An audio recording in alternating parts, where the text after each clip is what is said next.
Hey there, all you cool cats and kittens. Welcome to another episode of Reading with Mr. Henry. I'm glad you're here. Hey, let's take a minute and review what we learned from Act I, Scene 1. The play begins in the middle of the night, out on the battlements of the castle, with what we learn is the potential for war, the potential of being attacked by young Fortinbras of Norway, for him to recover the lands that his father had lost, old King Norway, to King Hamlet, the deceased King Hamlet. And so the play begins with this backdrop of the possibility of war, which, when you think about it, it begins the play with a certain amount of tension. And certainly that tension is ratcheted up with the appearance of old King Hamlet's ghost. And the fact that it won't speak creates an air of mystery. And Act I, Scene 1 ends with Horatio and Marcellus and Bernardo deciding we're going to go tell Hamlet that we've seen his father's ghost. So we go to Act II, Scene 1, and it's not what you think. And so if you'll turn with me right now to Act II, Scene 1, if you're in the Barnes & Noble text, it's on page 63. I'm sorry, Act I, Scene 2. I reversed that. And you'll notice the stage directions at the top. We hear a flourish of trumpets, dun da da da, and enter King Claudius, Gertrude the Queen, their council, Polonius, Laertes, Hamlet, including others. And so the whole court is gathering. And what we're about to read is Claudius's first State of the Union address, if you will, to his kingdom, to Denmark. And I want you to notice that where it says Claudius, you see a side note number 2. And look, this is worth reading, so go to the side note with me first. And it says, Claudius's speech displays his conspicuous control of the arts of formal rhetoric. An audience in 1600 would have recognized that training, especially in the balancing of his clauses, as in with mirth in funeral and with dirge in marriage. The jarring ceremonial and political transition is gracefully overcome by the rhythmic symmetry. Rhetoricians call this device of balanced clauses isocolon. Such polish was prized in men of state. Compare its elegance, its elegant premeditation, with the spontaneous, self-interrupting style of Hamlet's soliloquies that we'll see later. And I'm going to stop there for a minute and comment on the comment. Yes, Claudius here is polished, a rhetorician. Of course he is. This is a planned speech in front of his kingdom, whereas the soliloquies that we're going to see from Hamlet, these are not planned speeches to anybody. These are the musings and the mutterings of a man speaking with himself. Finally, to finish this note, it says, notice also that Shakespeare seems to have been aware that Denmark, unlike England, was an elective monarchy. Young Hamlet is treated throughout the play as the likely next king, but there is no violation of Danish law or custom in the fact that Claudius follows his brother on the throne. He was presumably elected by the nobles to that role. And we can stop there. And so the speech that Claudius is about to give, think about the situation he's in. He's just taken over a kingdom as king. And I would imagine the first thing that a new king in the late Middle Ages would want to do would be to provide some stability, because the changing of power always is accompanied by a certain instability. And so don't you imagine he's going to want to sort of settle his people, give them a sense that all is well in Denmark. And so he begins his speech.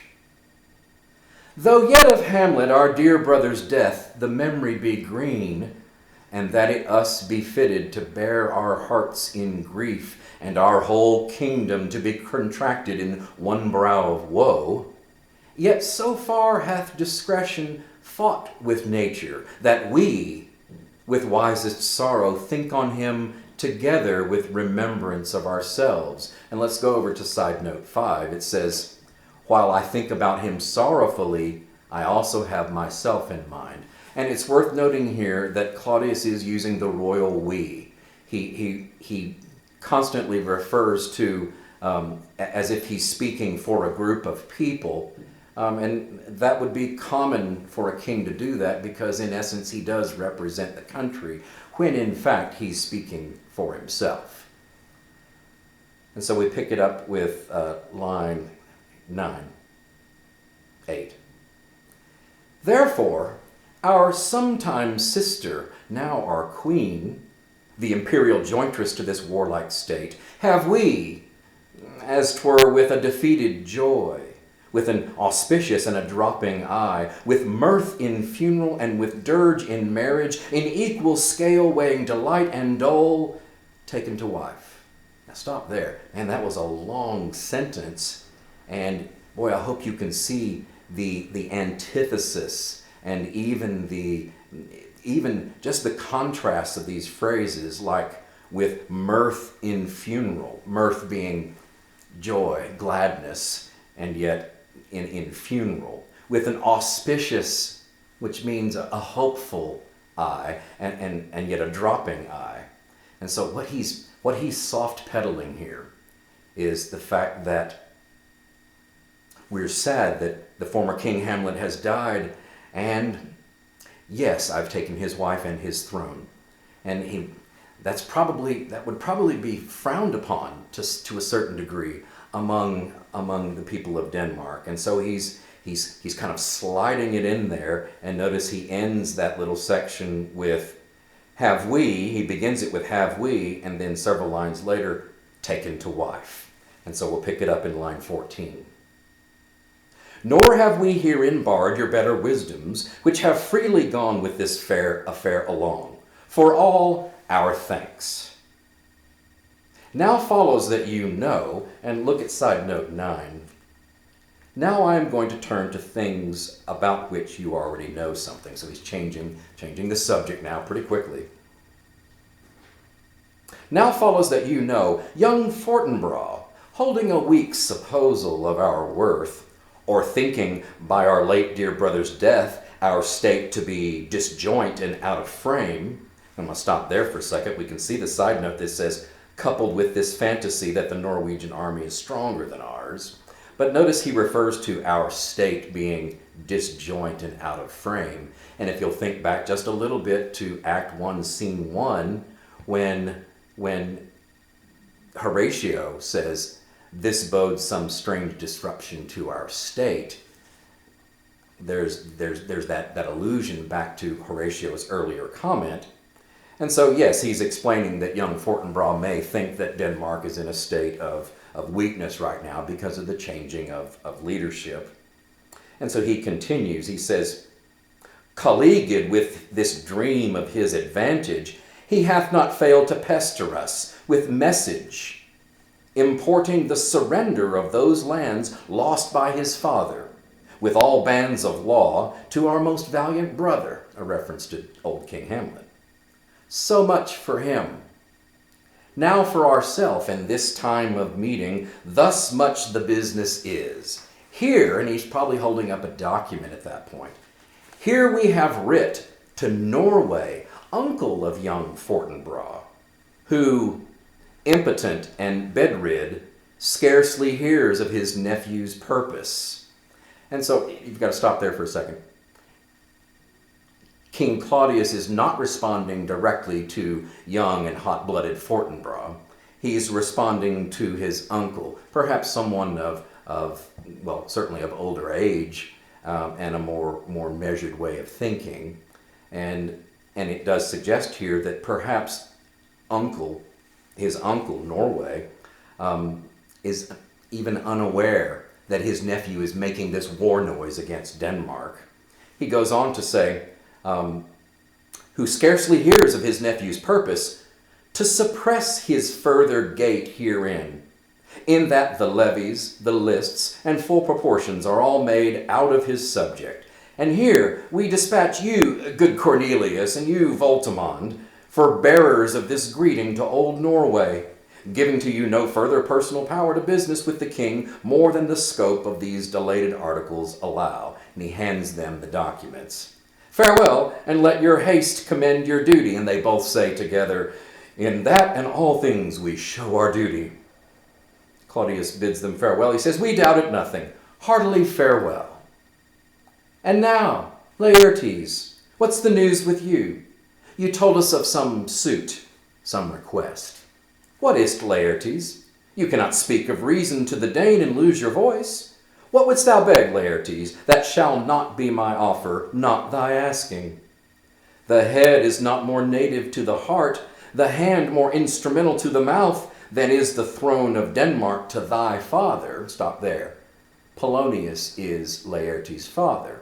And essentially, is Claudius not saying, I think well of your father, so whatever request you have of me, I will likely grant. And so he asks once more, what wouldst thou have, Laertes? And Laertes responds, my dread lord, your leave and favor to return to France, from whence, though willingly, I came to Denmark to show my duty in your coronation. Yet now, I must confess, that duty done, my thoughts and wishes bend again toward France, and bow them to your gracious leave and pardon. Well, have you your father's leave? What says Polonius? And here we have the first lines from Polonius, Laertes' father, and Claudius's advisor. Polonius says, he hath, my lord, wrung from me my slow leave by laborsome petition, and at last upon his will I sealed my hard consent. I do beseech you, give him leave to go. Which, almost a sweet sentiment that, yes, my son has decided that he would like to go back to France. He would like to leave. I would rather him not. And so this is just a father, in some ways, saddened by the departure of his son. Claudius then grants Laertes that. He says, take thy fair hour, Laertes. Time be thine, and thy best graces spend it at thy will. But now, my cousin, kinsman, it's a word for kinsman, Hamlet, and my son, a little more than kin and less than kind. Whoa, stop there. First of all, look at Claudius, how he addresses Hamlet. But now, my kinsman, Hamlet, and I mean, that's a fresh relationship now, since Claudius has just married Hamlet's mother. My cousin, my kinsman Hamlet, and my son. And you can put yourself in Hamlet's position. The sound of my son in his ear from Claudius is not going to sound right. And out of the mouth of Hamlet, the first lines from Hamlet in the play is, well, it's nothing more than sarcasm. There's a bitterness here when he says, I'm a little more than kin and less than kind. And look at the side note. It says, Hamlet's wordplay is aggressive and could be either an aside or a deliberate confrontation.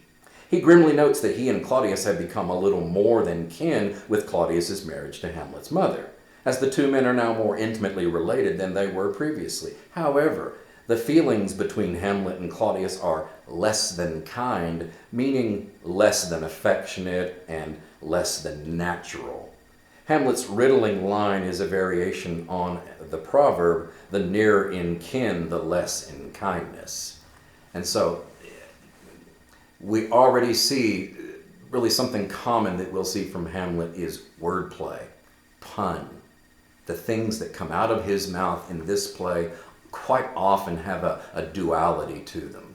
Okay, so our titular character has now entered the scene and gives a rather sarcastic reply. And so Claudius asks him, how is it that the clouds still hang on you? Not so much, my lord. I am too much in the sun. Again, read the side note. Side note 7. Too much in your royal favor, with a sarcastic pun on sun and sun. And so he says, no, I'm fine. I'm just a little too much in the sun. Gertrude, his mother, enters and says, good Hamlet, cast thy nighted color off, and let thine eye look like a friend on Denmark. Do not forever with thy veiled lids seek for thy noble father in the dust.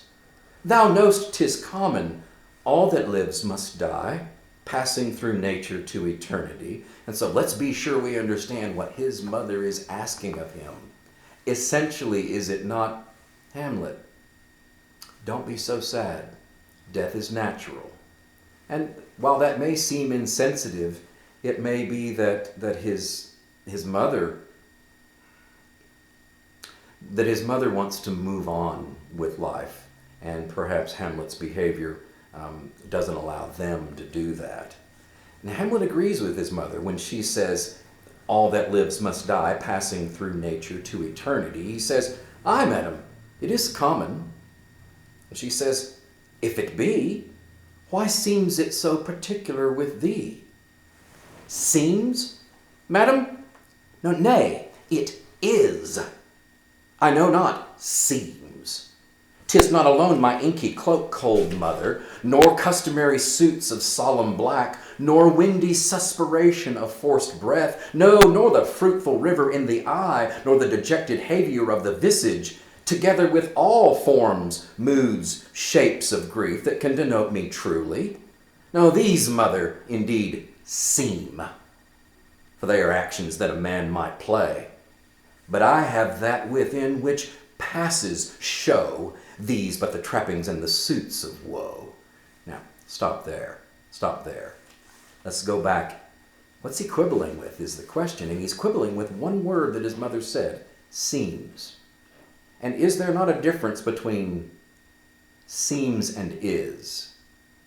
And he points out that the various expressions, outward expressions of his mourning, like wearing black, like sighing, like tears, like a dejected look on his face, all of those things could be acted, could be pretended. And that's why he says, I have that within which surpasses the show of mournfulness, these but the trappings and the suits of woe. In other words, it doesn't seem like I'm sad.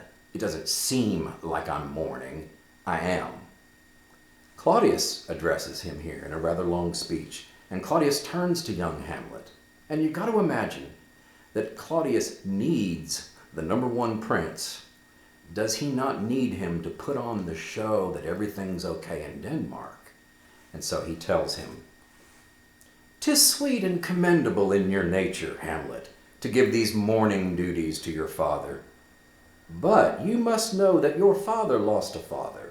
That father lost his, and the survivor bound in filial obligation for some term to do obsequious or proper sorrow. But to persever in obstinate condolement is a course of impious stubbornness." Ouch. Is he not saying to continue to mourn long after you should is a matter of stubbornness? In fact, that's just the beginning. He's going to prick at Hamlet's ego here. He's going to say, "'Tis unmanly grief. It shows a will most incorrect to heaven." Whoa, let's go to the side note for that one. A will that refuses to submit itself to God's will. In other words, is Claudius not suggesting if death is natural, ordained by God, and you rail against it, are you not railing against God?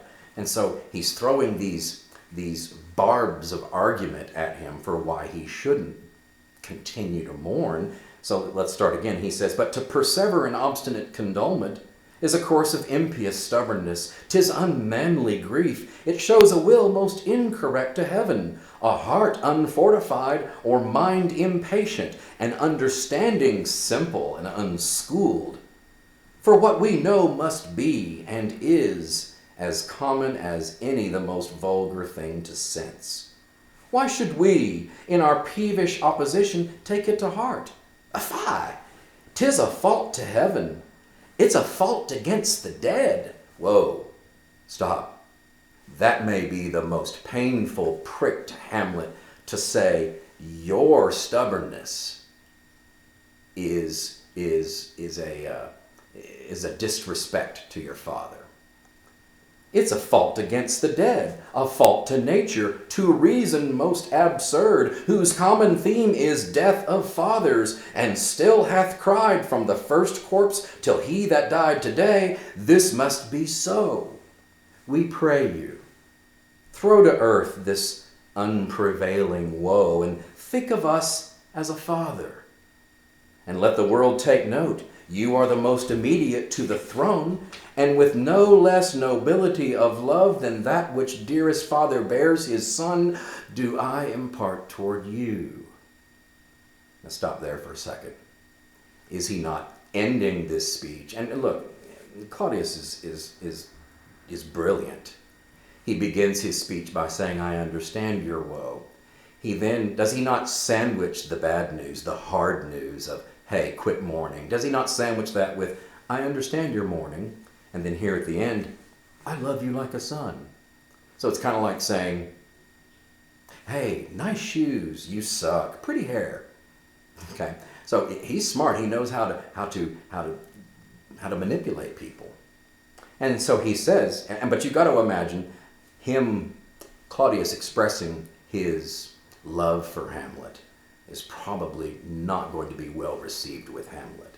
And then he says this, for your intent in going back to school in Wittenberg, it is most contrary or retrograde to our desire, and we beseech you, bend you to remain here in our cheer and comfort of our eye, our chiefest courtier, cousin, and our son.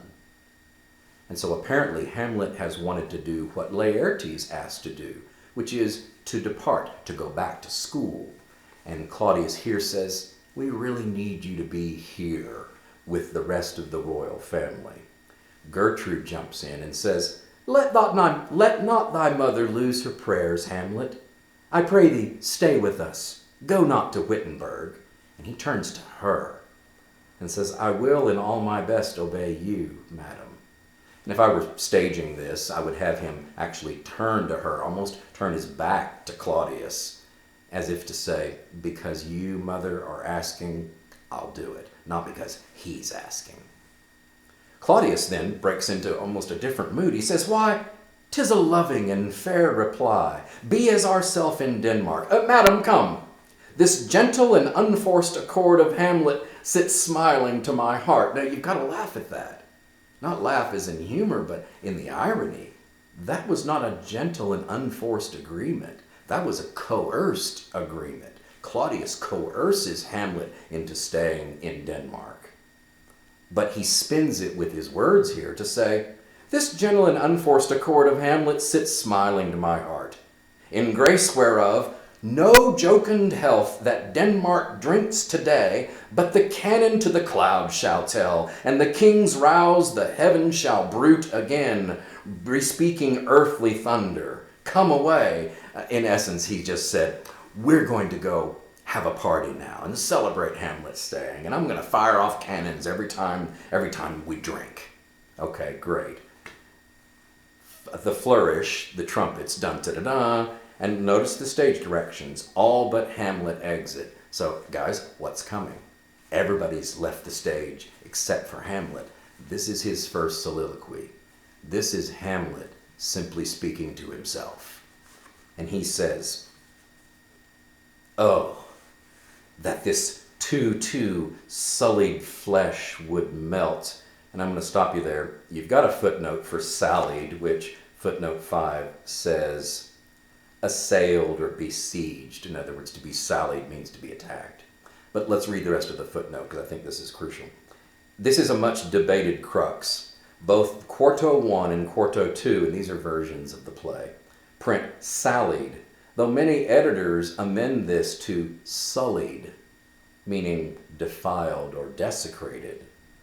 The folio itself reads solid, which provides a nice contrast with melt, though it is perhaps a compositor's effort to make sense of an unfamiliar word. In other words, guys, scholars are not sure which word William Shakespeare intended.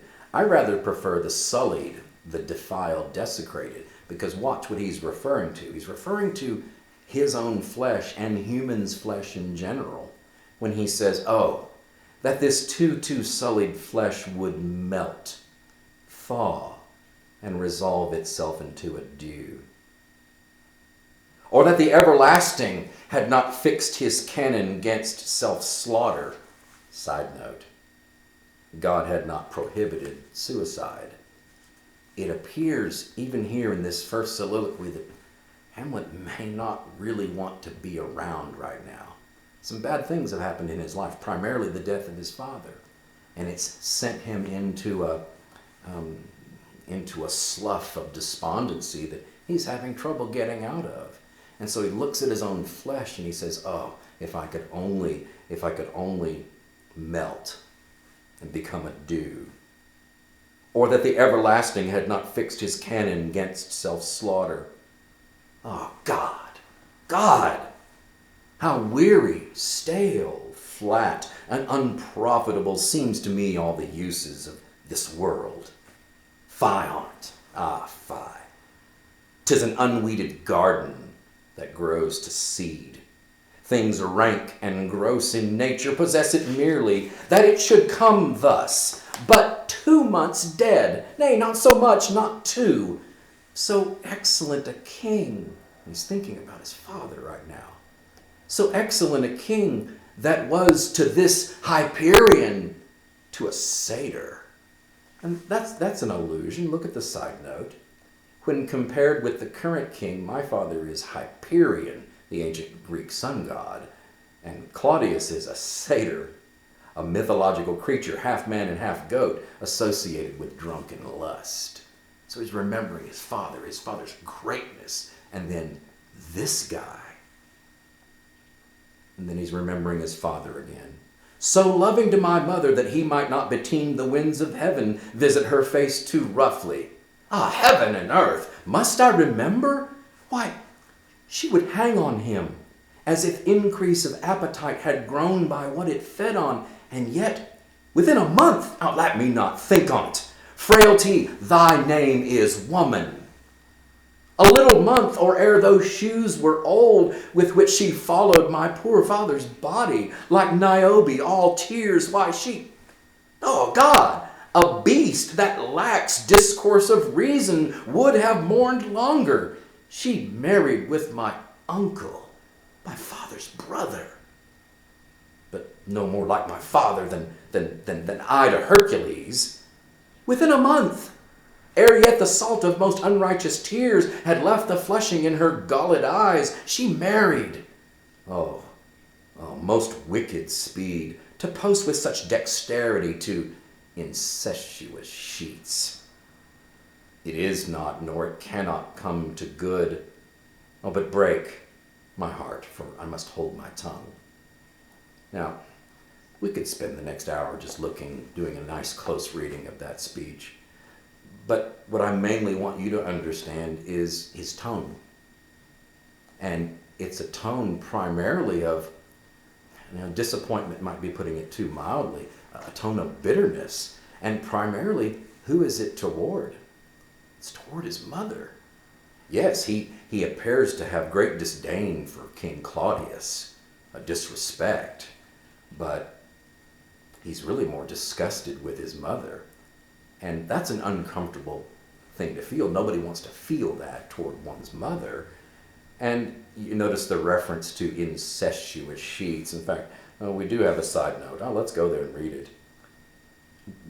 Side note 9.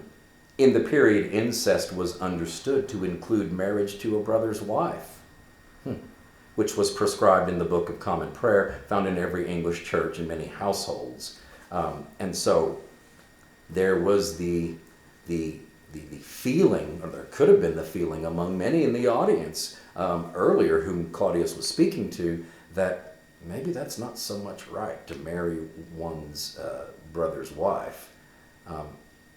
And so the reference to sheets, that's a metonym. That's metonymy for sleeping together. And so he's disgusted by that thought. However, he's interrupted. Now he does say, and one more comment, that he must hold his tongue. And the question is why? Why does he have to hold his tongue? Why didn't he say all that to Claudius and his mother right then? And it's very simple. That's his mother.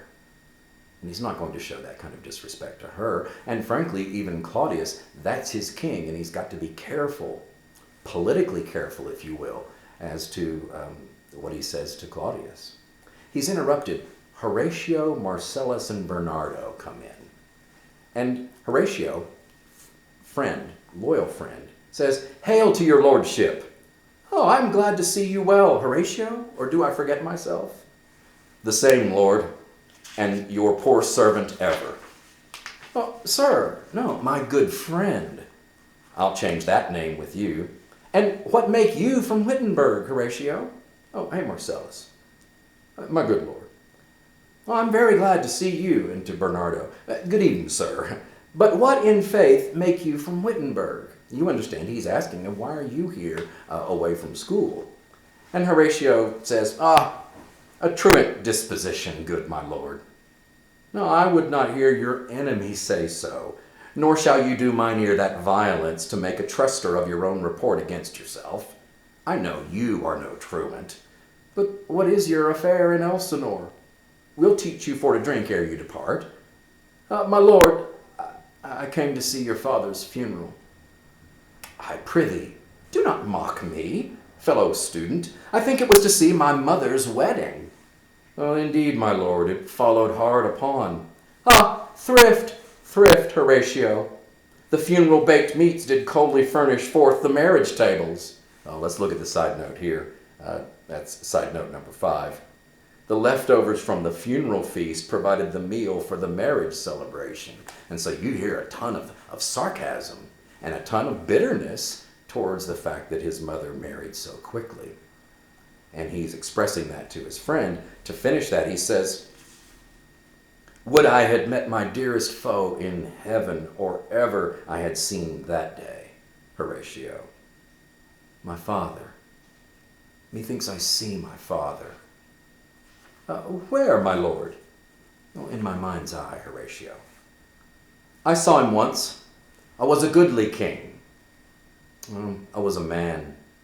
Take him for all in all. I shall not look upon his like again. My lord, I think I saw him yesternight." "Saw who?" "My lord, the king, your father." "The king, my father? Season your admiration for a while with an attent ear, till I may deliver upon the witness of these gentlemen this marvel to you."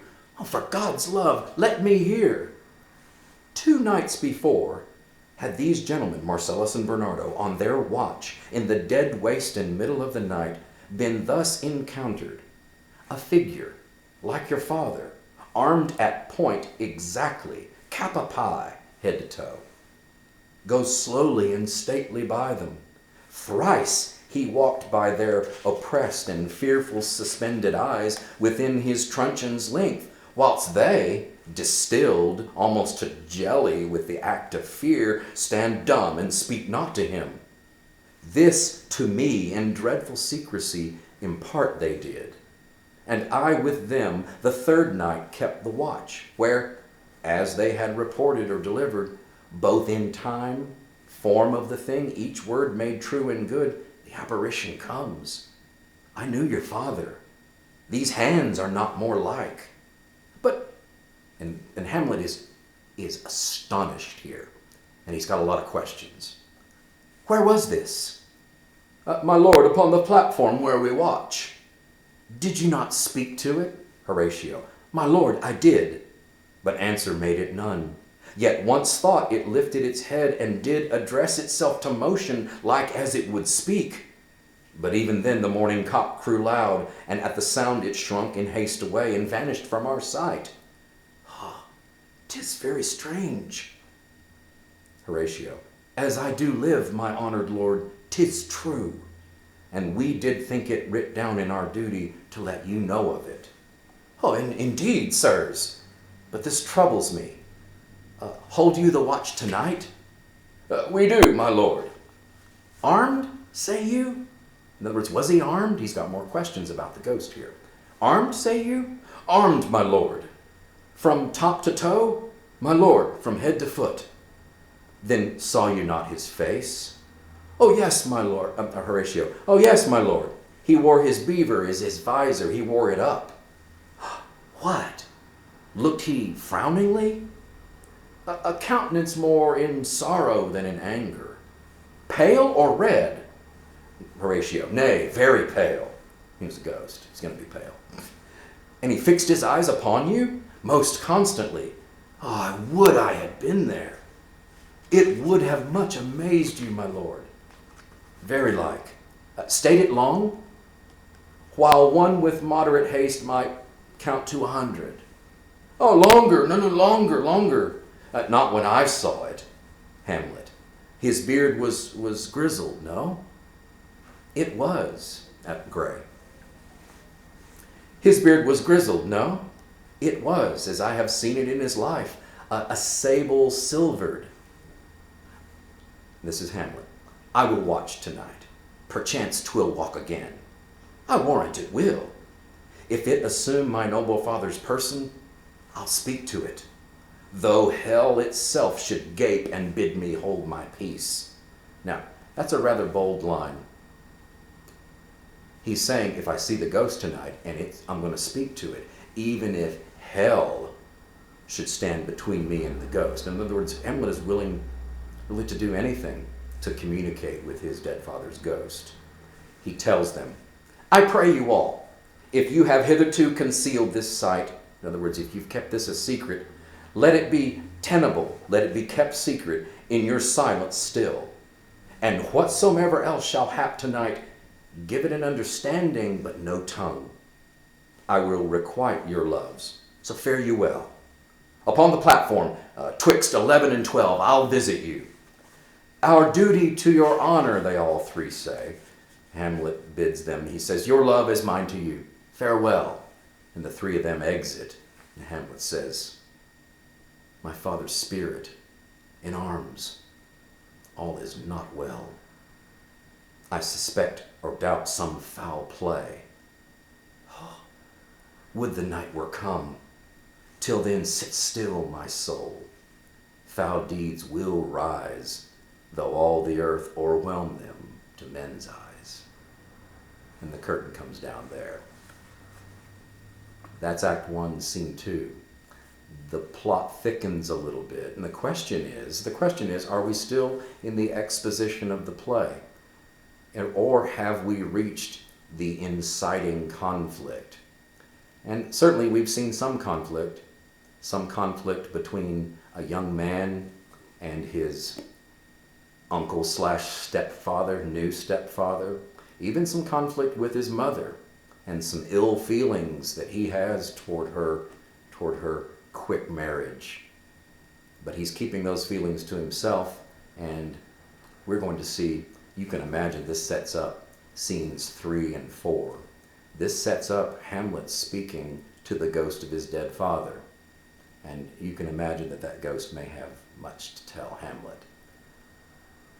I appreciate your attention today. You guys have a great day.